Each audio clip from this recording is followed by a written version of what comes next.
y a des années de cela, on pouvait voir plusieurs navires à la fois faire leur chargement à l'estacade du dock de Londres.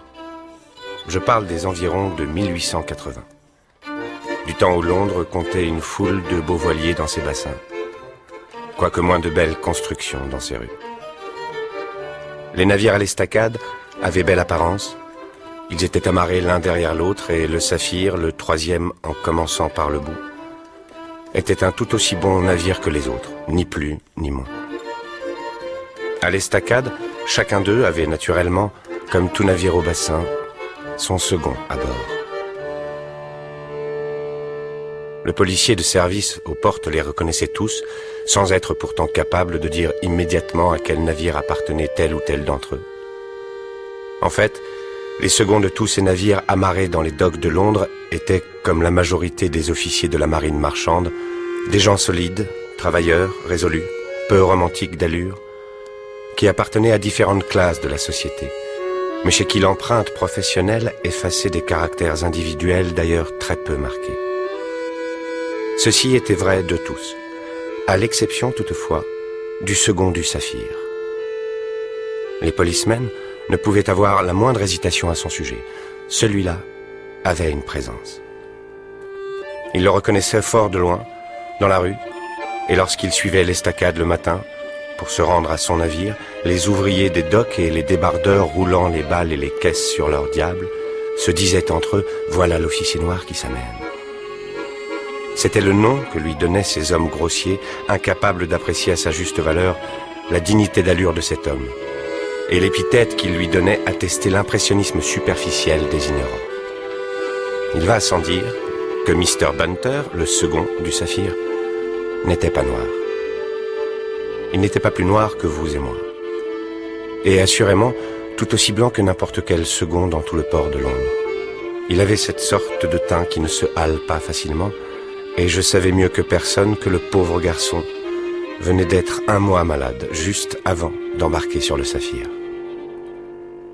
Vous comprendrez par là que je connaissais Bunter. Pour sûr que je le connaissais.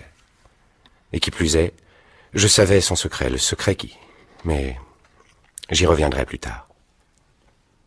Pour en revenir à l'apparence particulière de Bunter, c'était simplement le préjugé de l'ignorance qui faisait dire au chef arrimeur, comme je l'entendis un jour, je vous parie bien que c'est un étranger.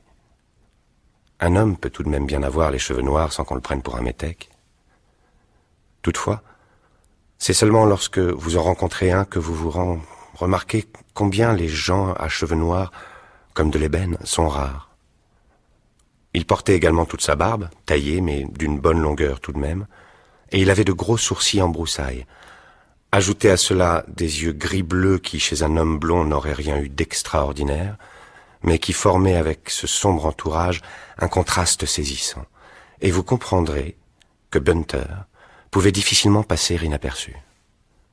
N'eût été la réserve générale de ses manières, ses gestes mesurés, on lui eût attribué une nature farouchement passionnée. Il n'était assurément pas tout jeune, mais si l'expression « dans la force de l'âge » a un sens, elle s'appliquait exactement à lui. Il était en outre d'assez grande taille et plutôt mince.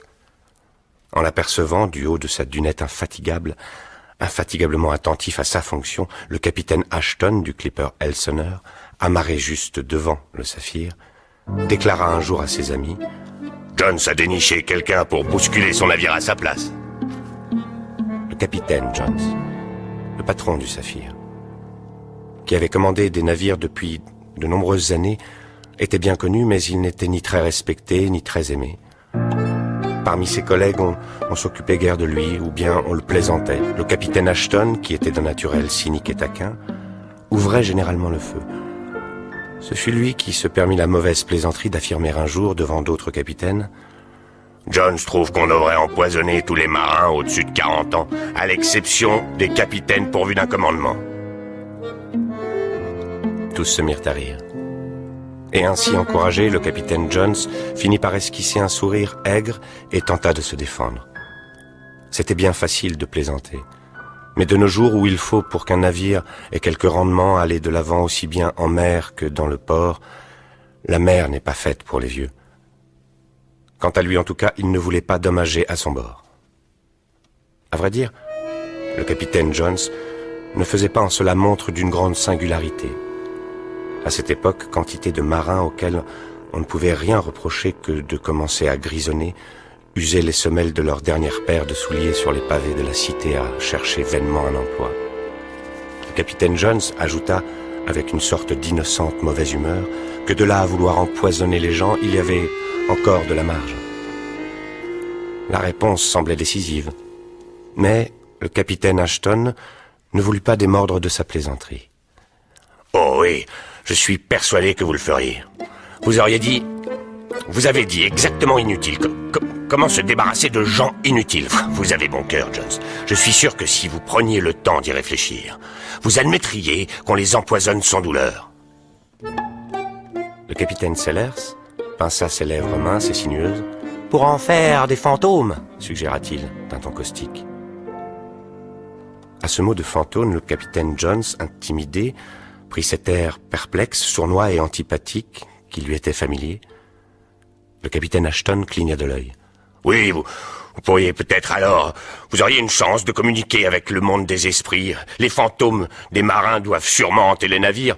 Il y en aurait sûrement qui viendraient rendre visite à un vieux camarade de bord. » Le capitaine Sellers déclara sèchement. « Ne lui donnez pas de pareils espoirs, c'est vraiment cruel. Il ne verra rien du tout. Vous savez bien, Jones, que personne n'a jamais vu de fantôme. » À cette intolérable provocation, le capitaine Jones sortit de sa réserve, sans la moindre perplexité, dans un mouvement de crédulité passionnée qui mit une étincelle dans ses petits yeux ordinairement mornes. Il exhiba quantité d'exemples authentifiés. Il y en avait des livres et des livres. C'était pure ignorance que de nier les apparitions surnaturelles. On en publiait des cas tous les mois. On les a même photographiés. Quelle preuve de plus voulez-vous? Le capitaine Jones était indigné. Les lèvres du capitaine Bell se pincèrent, mais Ashton protesta. « Je vous en prie, ne le poussez pas. À propos, Jones, qu'est-ce que c'est que ce pirate chevelu que vous avez maintenant comme second? Personne dans les docks ne semble l'avoir jamais vu. » Le capitaine Jones, calmé par le changement de conversation, répondit simplement que c'était Willie, le marchand de tabac du coin de Fenchurch Street, qui le lui avait envoyé. « Ah, c'est Willie qui vous l'a envoyé, » fit le capitaine Ashton. « C'est un garçon qu'on remarque. Si on lui mettait une ceinture rouge autour de la taille et un mouchoir rouge autour de la tête, il aurait tout à fait l'air d'un de ces boucaniers qui faisaient avancer les hommes sur la planche et emmenaient les femmes en captivité. Veillez, Jones, à ce qu'il ne vous coupe pas le cou et ne file pas avec votre saphir. D'où débarque-t-il donc ?» Le capitaine Jones, après avoir levé son habituel regard crédule, fronça les sourcils et déclara placidement que ce garçon avait connu de jours meilleurs et qu'il s'appelait Bunter. Il a commandé un navire à Liverpool, le Samari, il y a quelques années. Il l'a perdu dans l'océan Indien et on l'a suspendu de commandement pendant 1 an. Depuis lors, il n'a pas pu en retrouver un. Il a frappé à toutes les portes des compagnies qui font l'Atlantique. Ça explique que personne ne le connaisse ici, déclara en manière de conclusion le capitaine Ashton, tout en se levant de table.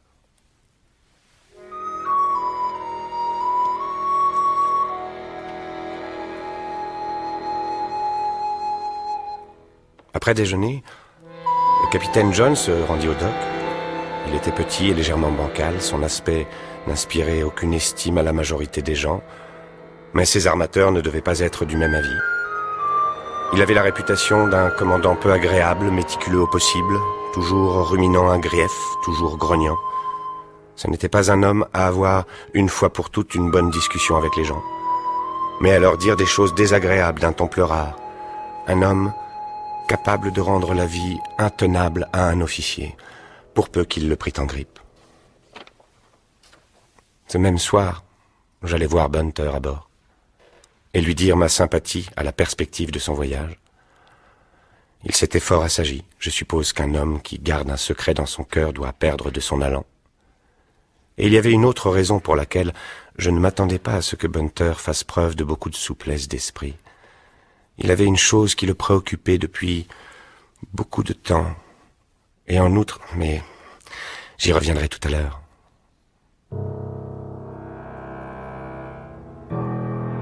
Le capitaine Jones avait passé son après-midi à bord et n'avait cessé de tourner autour de son second d'une façon qui avait exaspéré Bunter.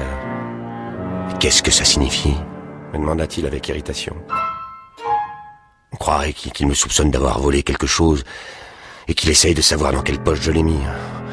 Ou quelqu'un lui a dit que j'ai une queue de singe et qu'il veut savoir comment je m'arrange pour la dissimuler. Je n'aime pas beaucoup qu'on me regarde ainsi en passant la tête sous mon coude. Je ne trouve pas ça drôle. Je ne suis plus un gamin, sacré nom d'un chien. » Je l'assurais que si l'on s'en allait raconter au capitaine Jones que lui, Bunter, était équipé d'une queue de singe, Jones s'arrangerait pour le croire de façon mystérieuse. Et en fin de compte, il s'arrêterait à l'opinion la plus mesquine possible et suivrait la ligne de conduite la plus mesquine par une sorte de génie naturel.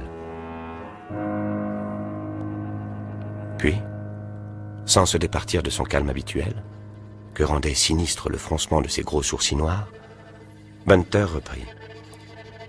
Et en outre, cet homme est fou. Il a essayé de se montrer sociable et n'a rien trouvé de mieux que de m'ouvrir de grands yeux en me demandant si je croyais aux communications avec l'au-delà.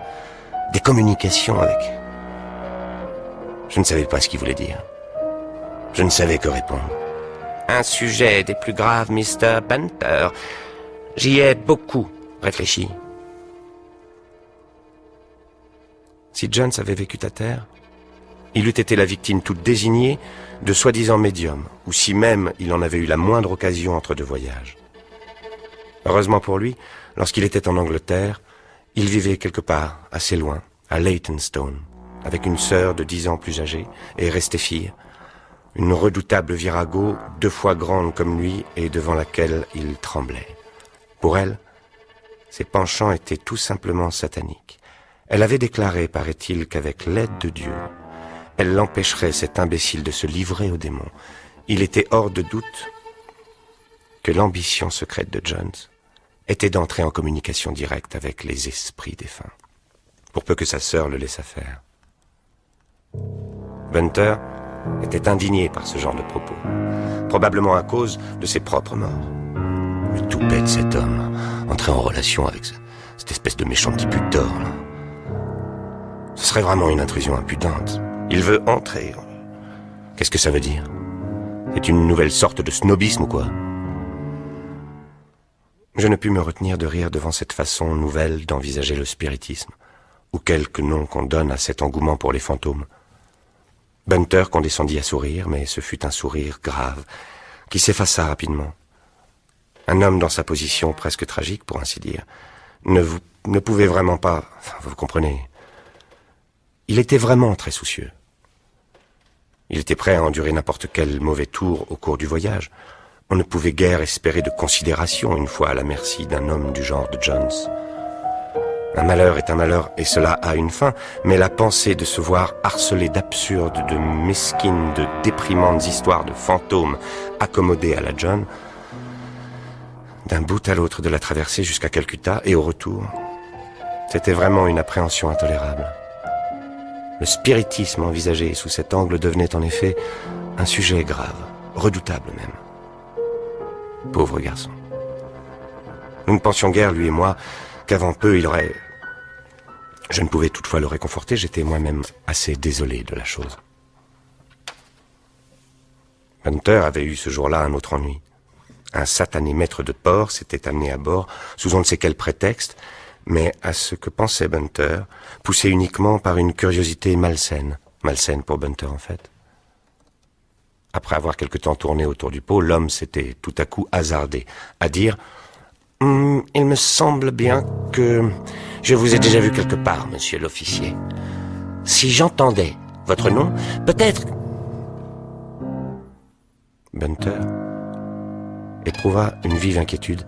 Il était très possible que cet homme l'eût déjà vu auparavant, au diable son excellente mémoire. Il coupa court à la remarque en se retournant vers l'homme et en utilisant cette impressionnante sévérité d'expression à laquelle contribuait son extraordinaire couleur de cheveux. « Je m'appelle Bunter, monsieur. Cela dit-il quelque chose à votre intellect curieux? Moi, je ne demande pas comment vous vous appelez. Quelqu'un qui vient tranquillement me dire en face qu'il n'est pas sûr de m'avoir vu cherche à se montrer impudent, ou bien Il n'est rien de plus qu'un simple ver de terre, monsieur, oui. J'ai dit un ver de terre, un misérable ver de terre aveugle. Ce brave Bunter. C'était la seule chose à faire. Il mit littéralement ce type hors du navire, comme si chacune de ses paroles avait été un coup de poing.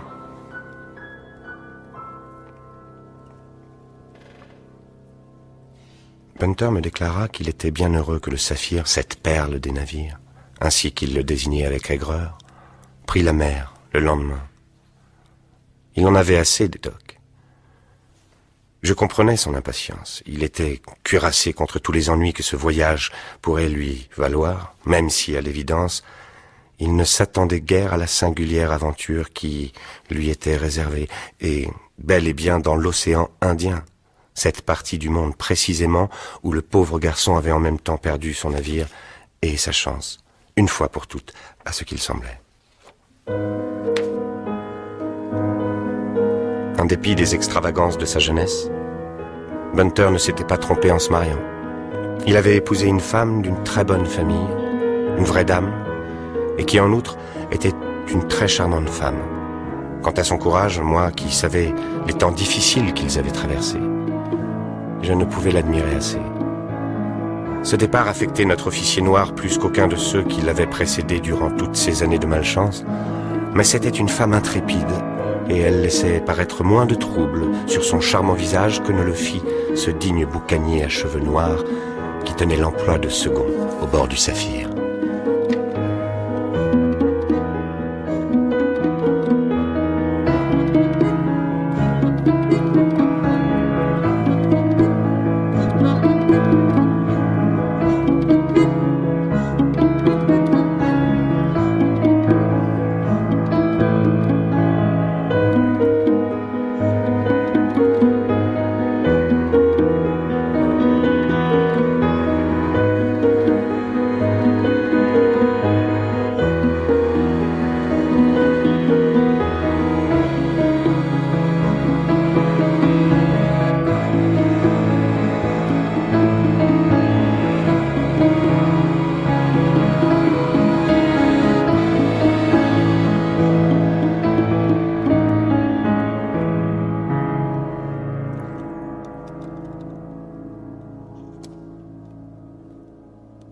Comme ce récit a pour but de relater une expérience de spiritisme qui advient non pas exactement au capitaine Jones lui-même, du moins à son navire, il n'est nul besoin d'insister sur les autres événements du voyage. Ce fut une traversée ordinaire.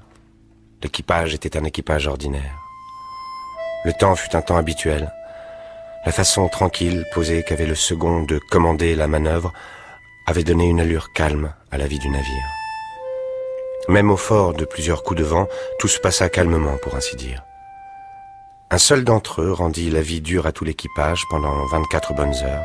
Cela se passa en vue de la côte d'Afrique, une fois doublé le cap de Bonne-Espérance. Au plus fort de la tempête, le navire embarqua quelques paquets de mer sans grand dommage, mais non sans réduire en miettes pas mal d'objets cassables dans l'office et dans les chambres d'officiers. Mr. Bunter avait gagné le respect de tous à bord, mais il se trouva indignement traité par l'Antarctique qui, défonçant la porte de sa chambre comme l'eût fait un voleur, emporta plusieurs objets utiles et inonda les autres.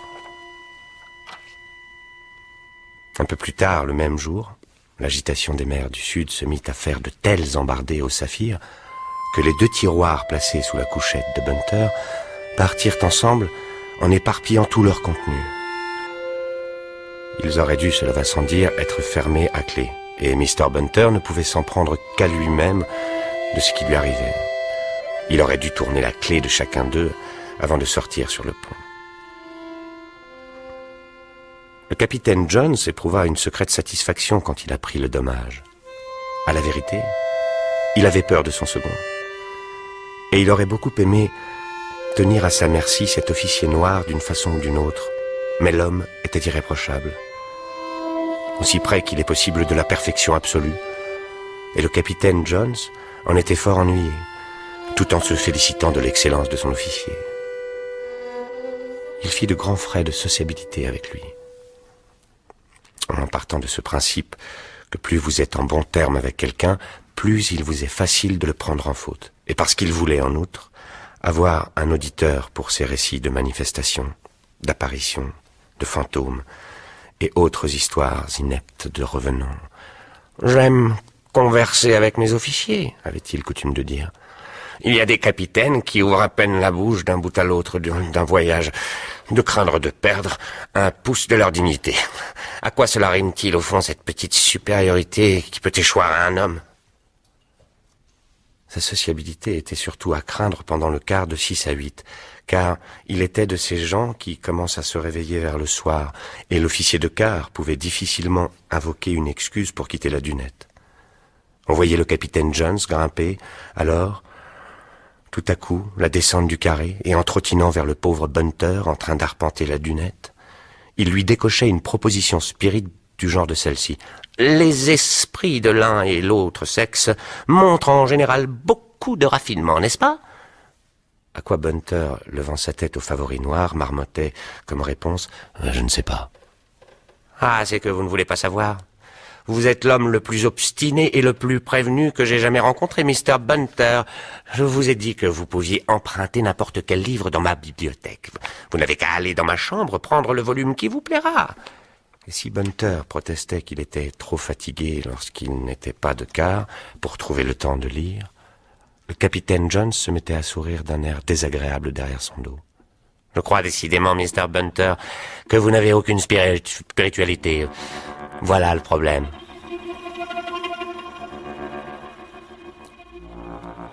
On le voyait parfois apparaître sur le pont au milieu de la nuit, avec sa démarche bancale, l'air grotesque dans son pyjama.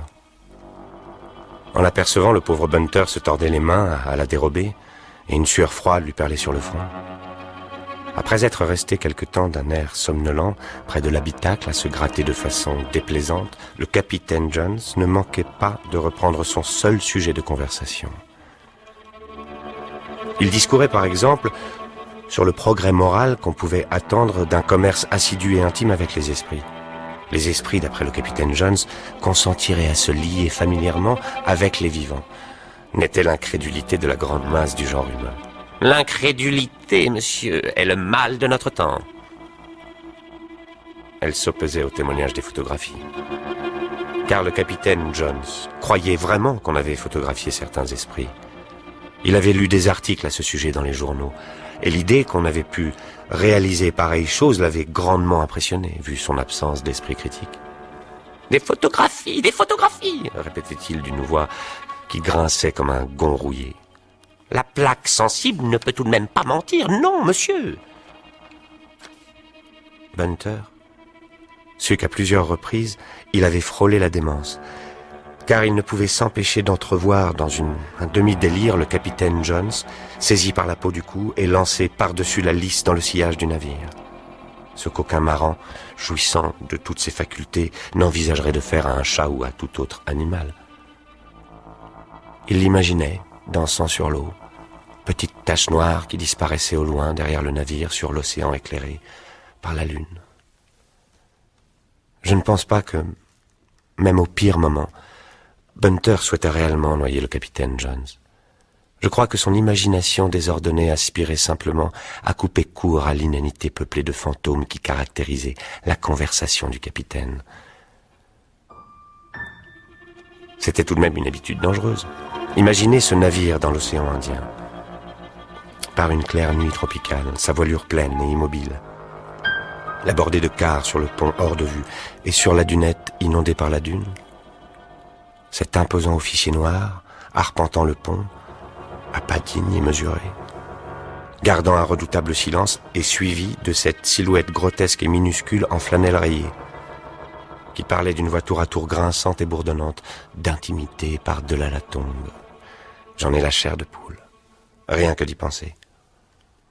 Et parfois, la folie du capitaine Jones s'affublait d'un singulier utilitarisme, comme ce serait utile si l'on pouvait décider les esprits à prendre un intérêt pratique aux affaires des vivants. Peut-être que des meurtriers insoupçonnés, qu'ils y croient ou non, seraient tentés.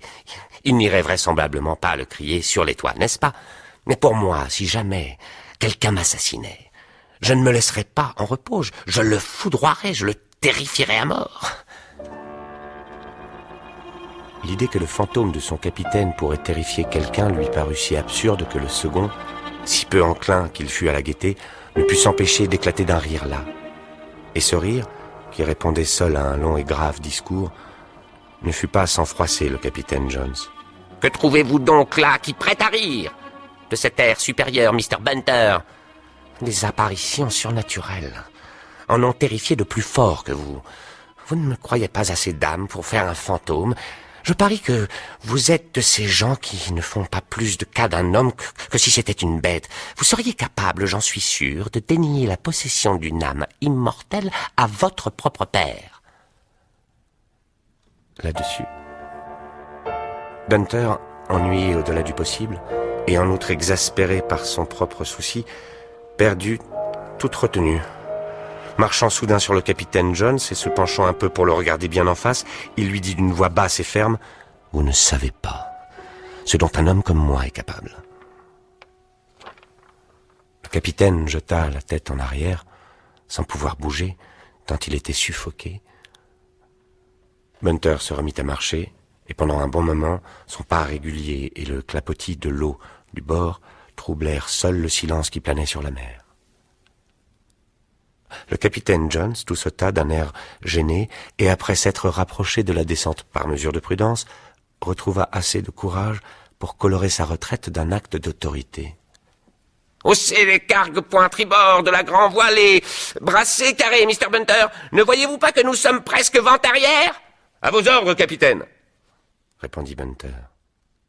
Bien qu'il n'y eût pas le moindre nécessité de brasser et que le vent vînt bien du travers. Tandis qu'il exécutait cet ordre, le capitaine Jones s'arrêta sur les marches de la descente en grommelant entre ses dents. « Ça vous arpente la dunette comme un amiral et ça ne remarque même pas qu'il faut brasser. » Assez haut pour que l'homme de barre pût entendre. Le surlendemain au soir, il sommeillait paisiblement sur sa couchette, quand un grand coup de poing au-dessus de sa tête, signal convenu pour réclamer sa présence sur le pont, le fit bondir hors du lit, réveillé en sursaut. « Que se passe-t-il là-haut » marmonna-t-il en courant pieds nus. En traversant le carré, il regarda la pendule. C'était le second quart. « Que diable peut bien me vouloir le second ?» En débouchant brusquement de la descente, il trouva la nuit éclairée par la lune et une forte et bonne brise. Il regarda autour de lui d'un air effaré. Personne sur la dunette, si ce n'est l'homme de barre, qui lui déclara immédiatement « C'est moi, capitaine, j'ai lâché la barre une seconde pour frapper au-dessus de votre tête. Je crains qu'il ne soit arrivé quelque chose au second. » « Où est-il parti ?»« L'homme, visiblement nerveux, répondit « Tout ce que je sais, c'est que je l'ai vu dégringoler de l'échelle de bâbord de la dunette. »« Dégringoler de l'échelle de la dunette, et pourquoi faire? Qu'est-ce qui lui est arrivé ?»« Je ne sais pas, capitaine. Il marchait à bâbord, et juste au moment où il s'est retourné vers moi pour venir sur l'arrière... »« Tu l'as vu ?»« Oui, je le regardais, et j'ai entendu aussi sa chute, quelque chose de terrible, comme si le grand mât passait par au-dessus. On aurait dit qu'il avait reçu un coup. » Le capitaine Jones manifesta son inquiétude et son trouble. « Voyons, est-ce que quelqu'un lui a donné un coup? Qu'est-ce que tu as vu ?»« Rien, capitaine, ma parole. Il n'y avait rien à voir. Il a tout juste poussé un petit cri. Il a étendu les mains en avant et il a disparu. Patatras! Comme j'ai plus rien entendu, j'ai lâché la barre une seconde. Tu es effrayé? Pour sûr, capitaine. » Le capitaine Jones le regarda fixement. Il eut l'impression que ce navire silencieux qui poursuivait sa route contenait un danger, un mystère. Il hésitait à aller lui-même à la recherche de son second parmi les ombres de ce pont si calme, si paisible. Il se contenta d'avancer vers l'aplomb de la dunette et d'appeler les hommes de quart. Dès que les hommes, à moitié endormis, se furent rassemblés sur l'arrière, il leur cria avec fureur « Que quelqu'un d'entre vous aille voir au pied de l'échelle de bâbord de la dunette. Allez voir si le second n'est pas tombé là. » Des exclamations stupéfaites lui firent immédiatement comprendre qu'il l'y avait trouvé. L'un d'eux cria même d'une voix affolée « Il est mort !»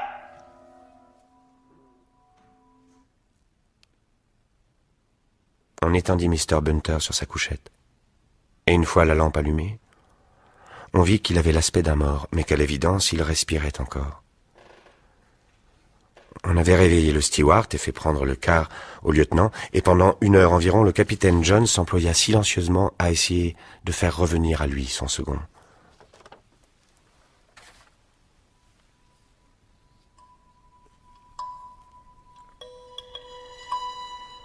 Mr. Bunter, à la fin, ouvrit les yeux. Mais il se montra incapable de parler. Il était hagard et inerte. Le steward lui banda une assez vilaine blessure sur la tête, tandis que le capitaine Jones tenait une lampe de réserve. Il leur fallut couper une bonne quantité de cheveux noirs de Mr. Bunter pour faire un pansement convenable. Cela fait, et après avoir considéré un moment leur patient, ils sortirent tous deux de la chambre. « Drôle d'affaire, Stewart, hein ?» fit le capitaine une fois dans le couloir. « Oui, capitaine. » Un homme sobre qui a sa tête à lui ne tombe pas du haut d'une échelle de dunette comme un sac de pommes de terre. Le navire est aussi d'aplomb qu'un billard. « Oui, capitaine. Une attaque de je ne sais quoi, ça ne m'étonnerait pas. » « Moi, ça m'étonnerait. Il n'a pas l'air d'un homme sujet à des attaques ou à des étourdissements, c'est un homme dans la force de l'âge. Je ne voudrais pas avoir une autre sorte de second, même si j'en connaissais. Vous ne pensez pas qu'il ait de l'alcool en réserve, hein? Il m'a semblé à plusieurs reprises un peu bizarre ces derniers temps. Pas d'appétit non plus, à ce que j'ai remarqué. Ma foi, capitaine, s'il lui est arrivé d'avoir 1 ou 2 bouteilles d'alcool dans sa chambre, elles ont dû disparaître depuis longtemps. Je l'ai vu jeter du verre cassé par-dessus bord après le dernier grain que nous avons eu. Mais ce n'était pas grand-chose. En tout cas, capitaine, on ne peut pas dire que Mr. Bunter soit un homme qui s'adonne à la boisson. Non, concéda le capitaine d'un air songeur. Il y a là un mystère. Et le steward s'esquiva adroitement.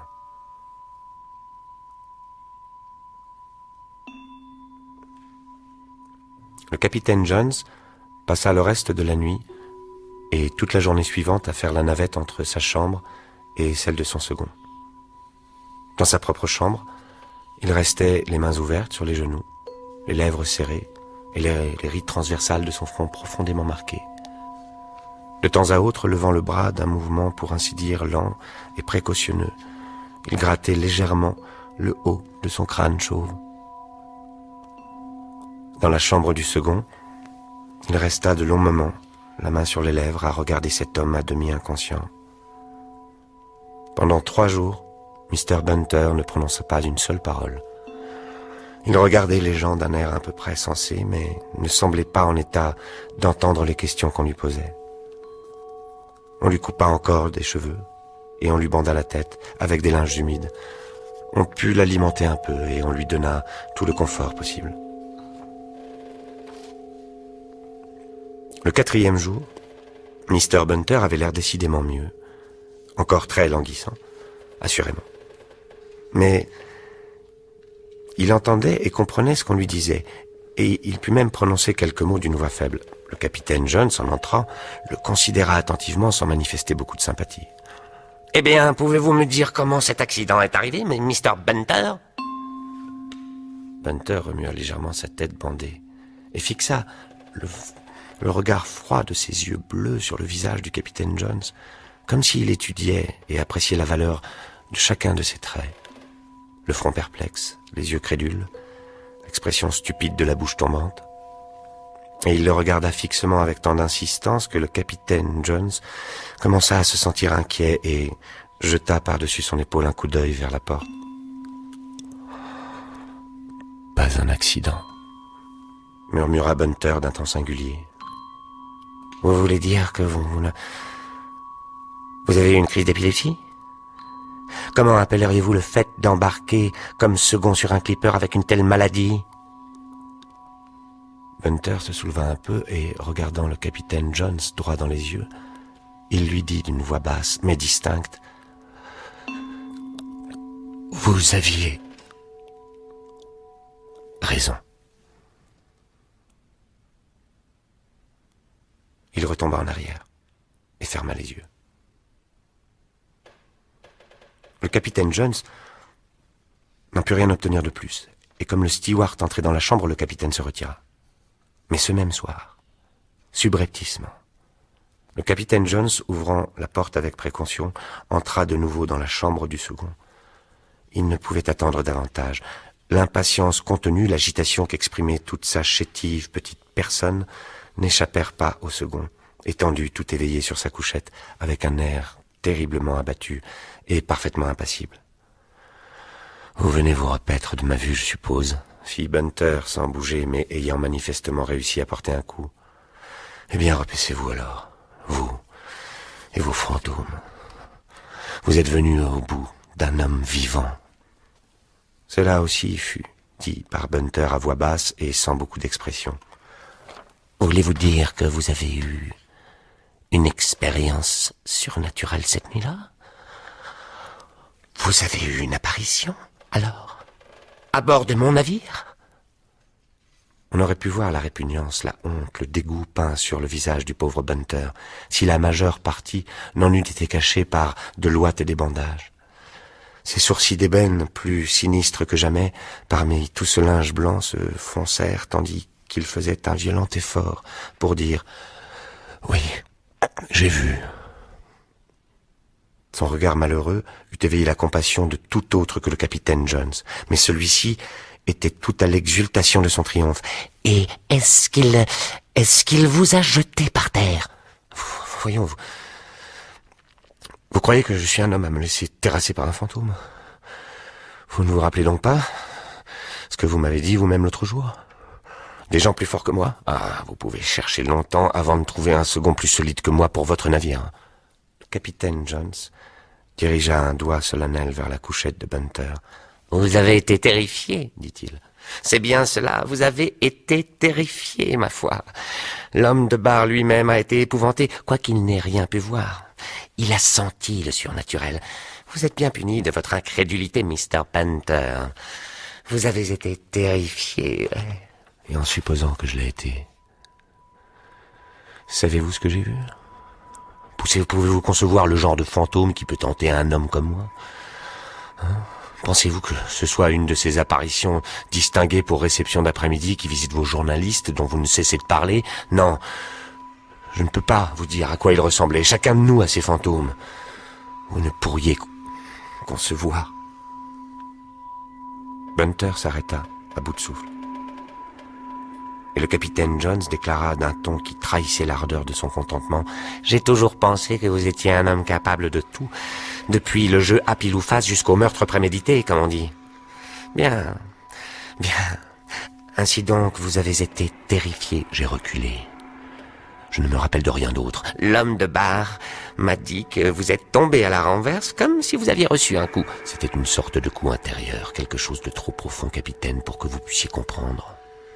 Vous et moi, nous n'avons pas eu la même existence.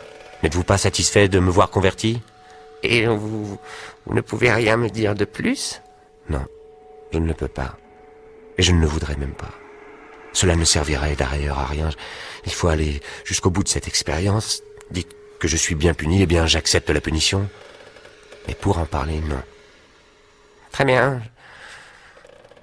Vous n'en parlerez pas. Mais sachez que je peux en tirer mes conclusions. Tirez-en ce que vous voulez, mais prenez garde à ce que vous direz, capitaine. Vous ne me terrifiez pas. Vous n'êtes pas un fantôme. Un mot. Est-ce que cela a un rapport avec ce que vous m'avez dit ce soir-là, lorsque nous parlions de spiritisme? Bunter eut un air las et perplexe. Mais qu'est-ce que j'ai dit? Vous m'avez dit que je ne pouvais pas savoir ce dont un homme comme vous était capable. Oui, en voilà assez. Fort bien, je suis fixé alors. Tout ce que je puis dire, c'est que je suis joliment satisfait de ne pas être à votre place, quoique j'eusse donné je ne sais quoi pour avoir le privilège d'une communication personnelle avec les esprits, oui, monsieur. Mais pas de cette façon. Le pauvre Bunter murmura d'un ton pitoyable: « J'ai l'impression d'avoir vieilli de 20 ans. »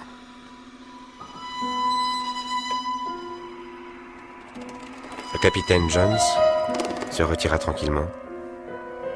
Il était ravi de voir cet arrogant coquin mis plus bas que terre par l'entremise moralisatrice des esprits. Toute cette affaire devint pour lui une source d'orgueil et de satisfaction, et il se mit à éprouver une sorte de considération pour son second. Il est juste de dire qu'au cours d'entretiens ultérieurs, Bunter se montra fort doux et déférent. Il semblait se cramponner à son commandant pour en obtenir une protection spirituelle. Il l'envoyait chercher et lui disait « Ah, je me sens tellement nerveux !»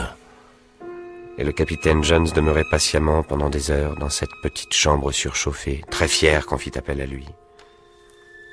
Car Mr. Bunter demeura malade et ne put quitter sa couchette pendant de longs jours. Il devint un spirit convaincu. Non pas avec enthousiasme, on n'aurait pas pu attendre pareille chose de lui, mais d'une façon lugubre et inébranlable.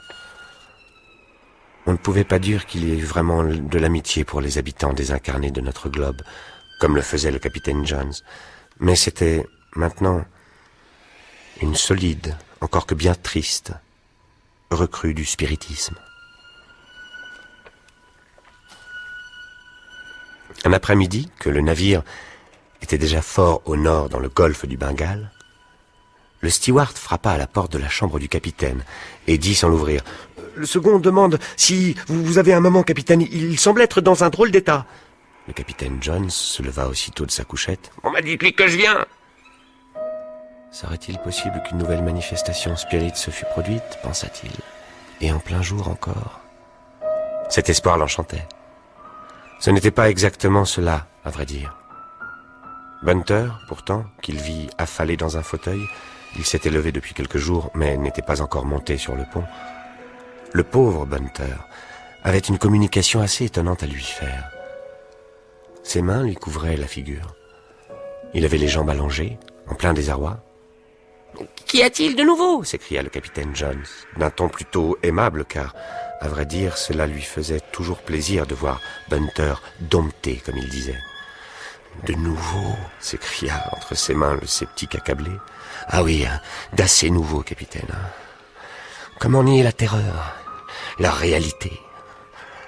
Un autre en serait mort sur place. Vous voulez savoir ce que j'ai vu? Tout ce que je puis vous dire, c'est que depuis que je l'ai vu, mes cheveux deviennent blancs. » Bunter retira ses mains de devant son visage, qui retombèrent comme mortes de chaque côté de son fauteuil. Il avait un air brisé, dans la pénombre de la cabine. « Que dites-vous? Ils deviennent blancs? Attendez un peu, je vais allumer la lampe. » Quand la lampe fut allumée, le surprenant phénomène ne fut que trop visible, comme si la terreur, l'horreur, l'angoisse du surnaturel s'exhalait par les pores de sa peau. Une sorte de brume argentée semblait s'attacher aux joues et à la tête de Bunter. Sa barbe tondue, ses cheveux coupés, ne poussaient pas noirs, mais gris, presque blancs. Quand M. Bunter, la figure hâve, flageolant encore sur ses jambes, vint prendre son poste sur le pont, il était complètement rasé et sa tête était blanche. L'équipage fut frappé de stupeur. « C'est un autre homme » murmurait-il.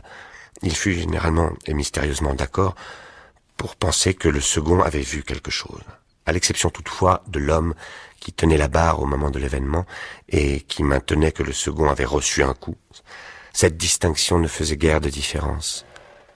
D'un autre côté, chacun s'accorda à reconnaître qu'une fois que le second eut repris ses forces, ses mouvements semblèrent même plus lestes qu'auparavant. Un jour à Calcutta, on entendit le capitaine Jones désignant à un visiteur son second à la tête blanche, debout près de la coupée, déclarer d'un ton d'oracle « C'est un homme dans la force de l'âge !»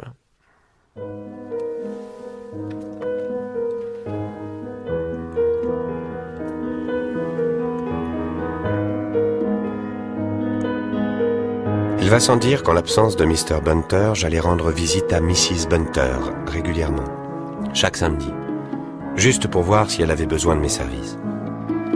C'était une chose entendue. Elle n'avait pour vivre que la demi-solde de son mari, ce qui lui faisait à peu près 1 livre par semaine. Elle avait loué une chambre qui donnait sur une petite place dans l'East End.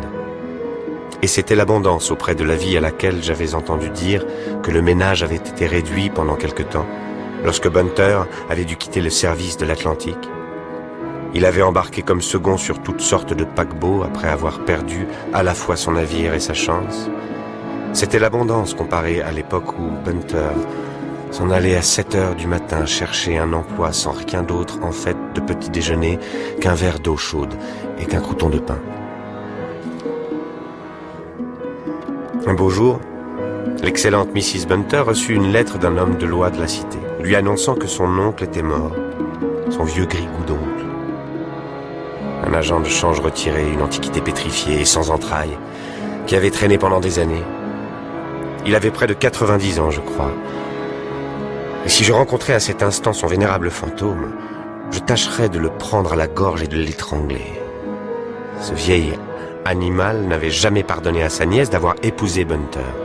Et bien des années après, quand des gens tenaient à lui faire savoir qu'elle était à Londres et qu'elle mourait presque de faim, à 40 ans, il se contentait de dire « C'est bien fait pour cette petite idiote ». Je pense qu'il voulait la voir mourir de faim. Et ma foi, le vieux cannibale mourut intestat, sans autre parent que la petite idiote en question. Les Bunter étaient désormais des gens riches. Naturellement, Miss Bunter en pleura comme si son cœur allait se rompre. De toute autre femme, c'eût été simple hypocrisie.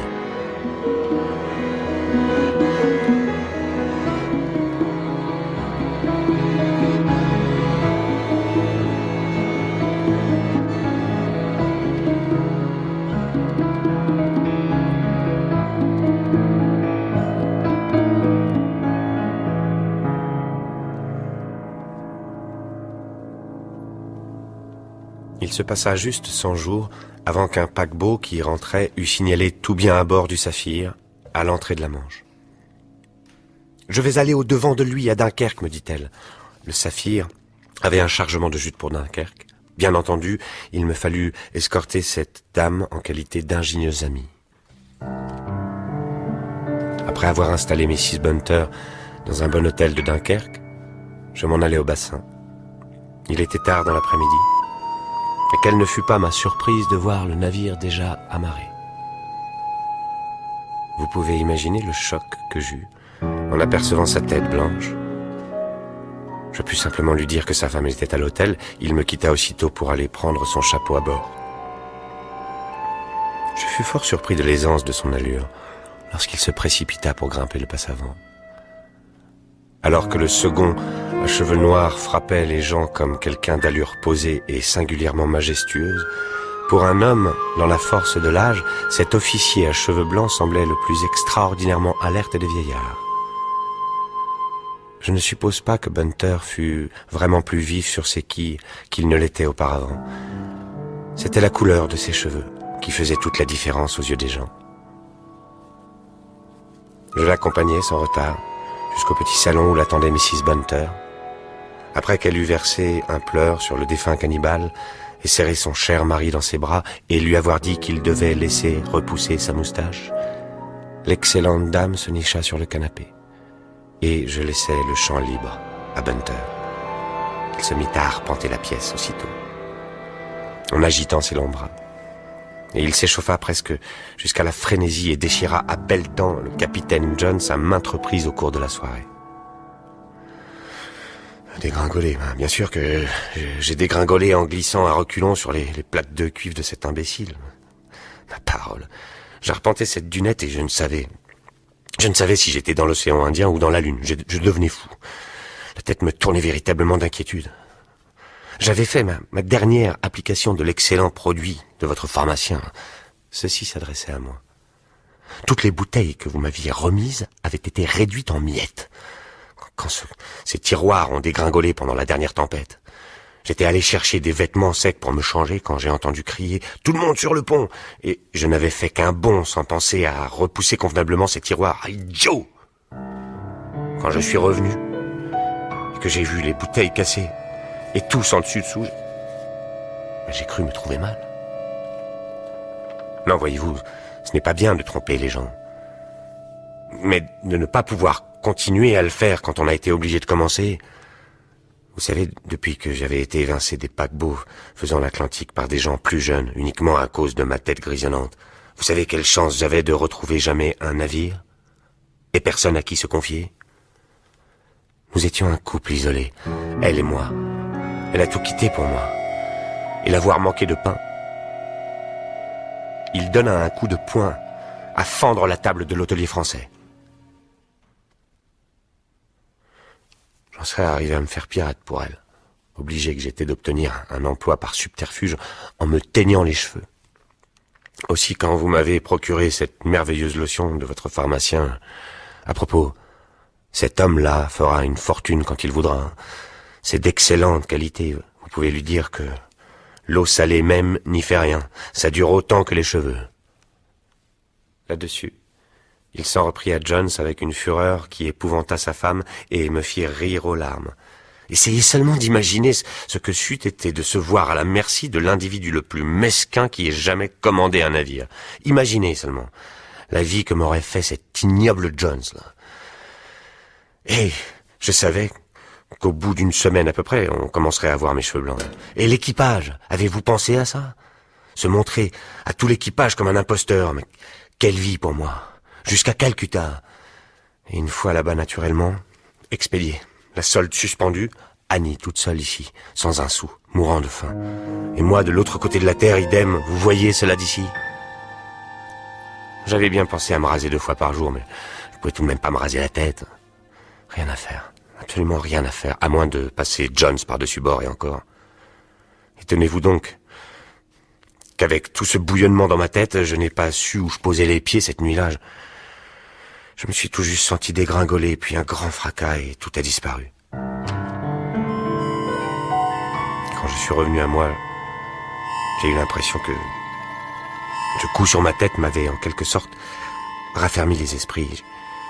J'ai été tellement dégoûté de tout pendant 2 jours que je n'ai voulu parler à personne. Ils ont pensé que j'avais une commotion cérébrale. C'est alors que cette idée s'est éveillée en moi, pendant que je regardais cet imbécile obsédé par les fantômes. Ah, tu aimes les fantômes? Eh bien, tu vas avoir quelque chose de l'au-delà. Je ne me donnais même pas la peine d'inventer une histoire. Je ne pourrais pas en inventer un fantôme, même si je le voulais. Je n'étais pas en état de faire un mensonge qui se tint, si même j'avais essayé. Je l'ai juste fait marcher dans cette direction. Savez-vous qu'au fond de lui, il avait l'idée que j'avais dû assassiner quelqu'un et que... Oh, quel homme abominable! S'écria Mrs. Bunter du fond du canapé, et il y eut un silence. Est-ce qu'il a pu m'assommer pendant le voyage de retour? Il m'aimait, il était fier de moi. J'étais converti, j'avais eu une manifestation. Savez-vous ce qu'il voulait? Il voulait que lui et moi nous fissions une séance, comme il dit, pour tenter de faire apparaître ce fantôme, celui qui m'avait rendu les cheveux blancs, le fantôme de ma prétendue victime, et comme il disait, s'expliquer avec lui, le fantôme, de façon amicale. Sinon, Bunter, me disait-il, vous aurez peut-être encore une manifestation au moment où vous y attendrez le moins, et vous passerez peut-être par-dessus bord ou quelque chose de ce genre. Vous n'êtes pas vraiment à l'abri tant que nous n'aurons pas d'une façon ou d'une autre pacifié le monde des esprits. Vous imaginez un cinglé de cette espèce? Non mais dites-moi. Je ne répondis rien. Mais Mrs. Bunter déclara à son mari d'un ton très décidé « Je ne veux pas que tu remettes jamais les pieds à bord de ce navire, ma chère, dit-il. J'ai encore tous mes effets à bord. Tu n'as pas besoin de ces effets, n'approche plus de ce navire. » Il demeura immobile, puis baissa les yeux, esquissant un vague sourire. « Le navire hanté » fit-il lentement d'une voix rêveuse. « Et le dernier pour vous, ajoutai-je. » Nous l'emmenâmes, sans plus attendre, par le train de nuit. Il était très calme, mais en traversant le détroit, comme nous fumions tous les deux un cigare sur le pont, il se tourna tout à coup vers moi et murmura, les dents serrées, « Il ne sera jamais comme il a été prêt d'être jeté par-dessus bord. » Il pensait au capitaine Jones. Je ne répondis pas. Mais le capitaine Jones, à ce que j'appris, fit toute une histoire de la disparition de son second. Il mit sur pied toute la police française, il voulait qu'on draguât le bassin pour retrouver le corps. À la fin, il dut probablement recevoir un mot des armateurs le priant de cesser toute cette agitation, lui disant que tout était en règle. Je suppose qu'il n'a jamais rien dû y comprendre. aujourd'hui encore. Il essaye parfois. Il est retraité maintenant. Et sa conversation n'est pas très cohérente. Il essaye de vous raconter l'histoire d'un officier noir qu'il a eu jadis, un redoutable coquin aux airs de gentleman, avec une chevelure noire, comme du jet, qui est devenue soudainement blanche à la suite d'une manifestation de l'au-delà. Une apparition vengeresse. Il est bien difficile de s'y reconnaître au milieu de ces allusions aux cheveux noirs et blancs, aux échelles de dunettes, et à ses sentiments et à ses idées. Tout cela n'a ni queue ni tête. Et si sa sœur, elle est encore vigoureuse, se trouve là, elle coupe court de façon péremptoire. Ne faites pas attention à ce qu'il dit. Il a des démons plein la tête.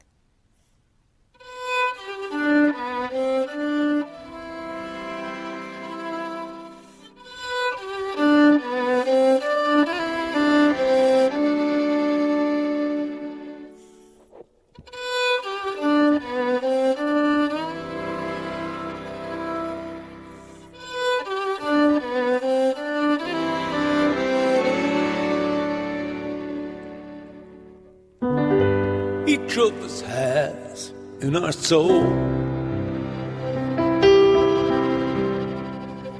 a portion of eagle and a portion of mole.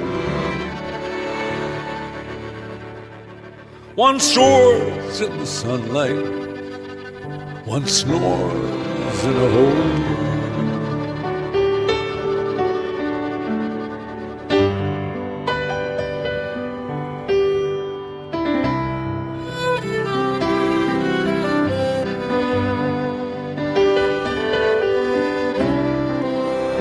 C'était L'Officier Noir de Joseph Conrad, lu par Grégoire Mont-Saint-Jean. Composition musicale, John Greaves. Interprété par Scott Taylor, Laurent Valero et John Greaves. Équipe technique, Xavier Lévesque et Claire Levasseur. Réalisation, Christophe Oquet, assisté de Clémence Grosse. L'Officier Noir de Joseph Conrad, traduit par Georges Jean Aubry et publié chez Gallimard dans la collection Quarto.